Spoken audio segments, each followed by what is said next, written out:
Comedy মুভির গন্ডি পেরিয়ে এবার অ্যাকশনের দুনিয়ায় রাজকুমার রাও। কয়েকদিন আগে রিলিজ পাওয়া তার মুভি ভুল চুক মাফের পরেই এমন অ্যাকশন মুডে তাকে দেখা যাবে, এটা আসলেই আনএক্সপেক্টেড ছিল।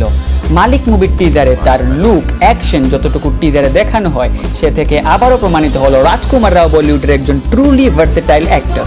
টিজারের ডায়লগ, অ্যাকশন সিকোয়েন্স এবং রাজকুমার রাওয়ের অ্যাক্টিং আসলেই প্রশংসনীয় ছিল। যেমনটা আমরা সবাই জানি, অনেক মুভি রয়েছে যেগুলো টিজার এবং ট্রেলার নিয়ে যতটা মাতামাতি বা আলোচনা হয়েছে, মুভি রিলিজের পর ততটা সফল হয়নি। তাই টিজার বা ট্রেলার দেখে মুভিকে নিয়ে ভালো বা খারাপ মন্তব্য করা বোকামি।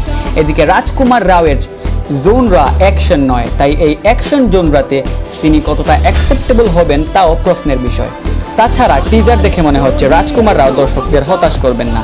অবশ্যই বলিউডের অন্য সব অ্যাক্টরসের থেকে রাজকুমার রাওয়ের অ্যাক্টিং এবং ভার্সেটালিটি অবশ্যই প্রশংসনীয়। তবে এজ এ লিড অ্যাক্টর এই অ্যাকশন মুভিতে রাজকুমার রাও কতটা পারফরমেন্স দেখাতে পারবে তাই এখন সময়ের অপেক্ষা। একটি পার্টে দেখানো হয় আলাহাবাদ 1988, যা দেখে বোঝা যায় পাস্টের কোনো হিস্টোরিক্যাল ঘটনা বা অন্য কোনো স্টোরি নিয়ে নির্মিত এই সিনেমাটি। যথেষ্ট পরিমাণ ভায়োলেন্সও দেখা গেছে টিজারে। অ্যাকশন ছিল মোটামুটি R-rated লেভেলের, যা থেকে বোঝা গেল বলিউডে আরও একটি R-rated বা ভায়োলেন্ট মুভি আসতে চলেছে। যেহেতু রাজকুমার আছে লিডে, তাই একটু একটু কমেডি থাকবেই। মনোজ করো।